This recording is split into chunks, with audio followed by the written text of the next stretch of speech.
Welcome back. President Bola Tinubu has reaffirmed his administration's resolve to safeguard lives and property, declaring national security emergencies in vulnerable and high-risk areas across the country. The president authorized intensified joint security operations and ordered the sustained deployment of security forces to priority locations, particularly communities facing recurrent attacks on civilians and religious groups. Reiterated the president's directive, National Security Advisor Nuhu Ribadu emphasized that the decisions were being marched with concrete action on the ground. He told those who gathered at the inauguration of the U.S.-Nigeria Joint Working Group Nigeria is expanding its early warning rapid response mechanisms while also developing a national database to serve as a single authoritative source of accurate and verifiable data on deaths and casualties resulting from violent incidents. And does Nigeria have the personnel to achieve this task as envisioned by the president, and how effective can it be? A former director of the defunct State Security Service, Mike Ejiofor, joins us now. It's good to have you with us, Mr. Ejiofor. Thank you for having me. Very good. Now, this presidential directive is coming on the heels of U.S. President Trump's renewed call to protect Christians in Nigeria.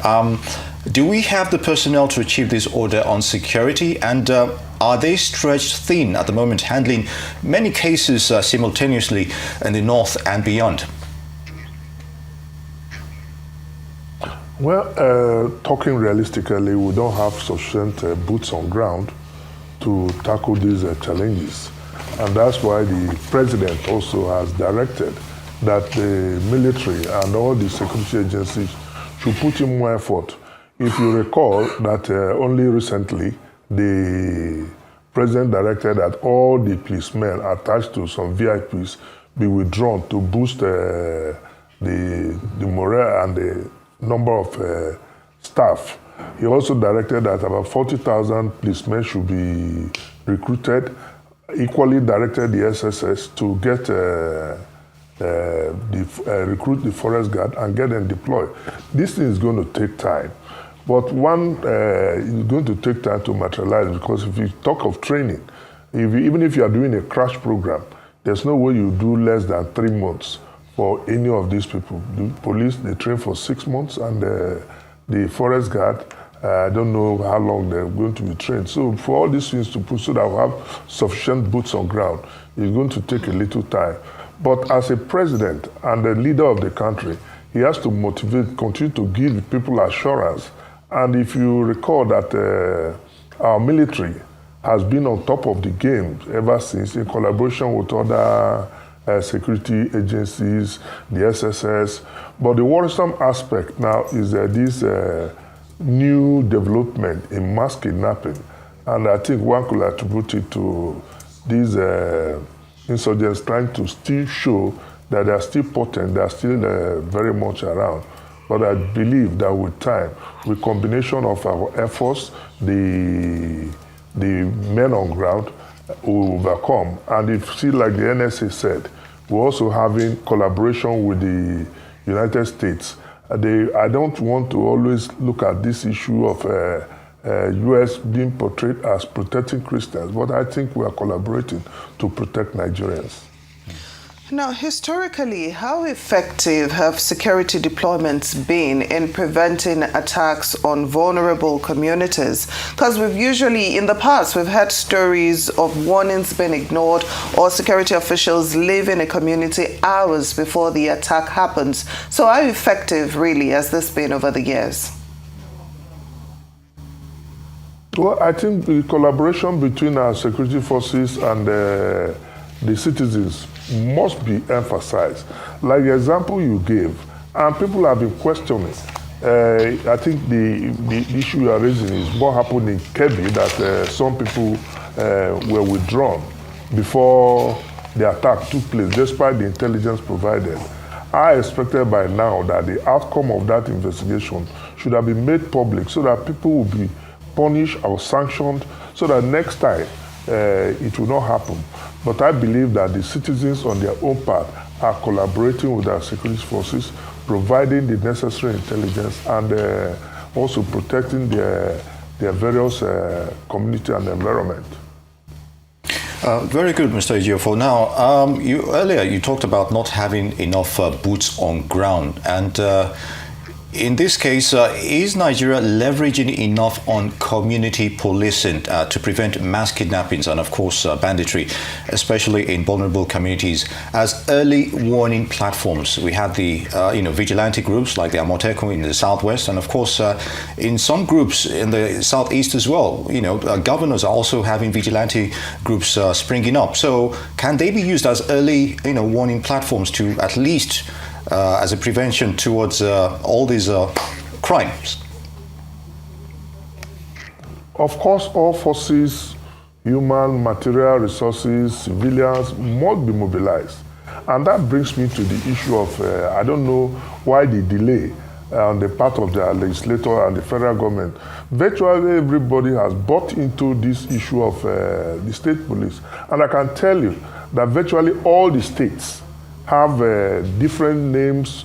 I think all what we require is to amend the constitution, get the state police adopted, and they will be on ground to collaborate, because you see there's this problem of cultural differences, there's problem of confidence on the part of the people to liaise with the regular police. But if the people are on ground, the governors own them, and they can take charge and take control of their operations, I think it's going to go a long way. Instead of these ad hoc arrangements that we have, Amotekun, like you rightly said, in the southwest is doing well, and in some other areas they are doing well, but they need to formalize all these formations. So how well do Nigeria's security agencies currently coordinate joint operations at the federal, state, and local levels? Well, you can see that when we started this, when these challenges, security challenges started, we used to have what we call this interagency rivalry. Police will be speaking another, the army will be speaking, the SSS will be speaking different. But there seems to be this synergy among the agencies, and that's what the president and the NSA has been hammering, that there must be this synergy. So I think that synergy between the agencies is what is producing these results that we are seeing, even though we are not there yet. I agree we have challenges, but we're making some progress. Indeed, Mr. Ejiofor. Now, how proactive are security forces acting on credible intelligence to reduce banditry, kidnappings, and other related crimes? It's one thing for you to have boots on ground, but are they actually, when a crime is about to happen, or can they be prevented through intelligence gathering? Are they doing enough to act on those intelligence to prevent them from happening in the first place?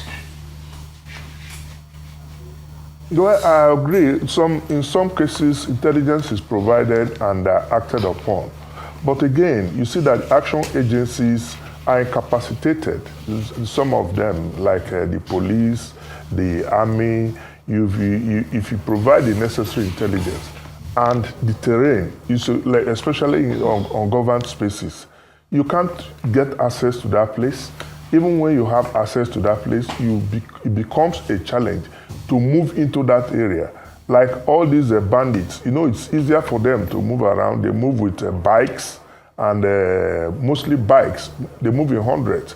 But our security forces are challenged. They cannot move in such numbers with motorbikes. And if they come, they normally run into ambushes. So what we're saying that it's necessary that we have not just providing intelligence, but to empower the security agencies, especially the police. I give you an example. For now, we are still implementing a 2025 budget. It's not only in security subsector, we are still implementing 2025 budget. And there's no sufficient money to get all this equipment that we're looking for. Don't also forget that some of these equipment are not things you buy off the shelf. They are things you have to order, and it takes time to come. But with this collaboration we're having with the United States, I think we're going to make more progress before the election, because this thing cannot continue and go into election like this. Certainly. So what safeguards are needed to prevent human rights abuses during this deployment and also prevent accusations of bias or allegations of unfairly targeting a particular group against the other?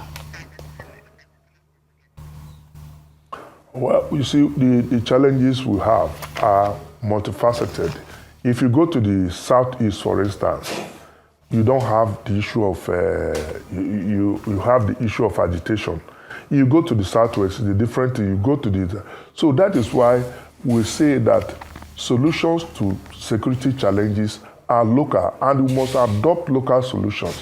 In Benue, Plateau, for instance, you have these headers, clashes with the indigenes. So we must tailor the solutions to suit the particular security challenge or problem we are facing. So we need to look at all these issues the way they appear and profile solutions to them.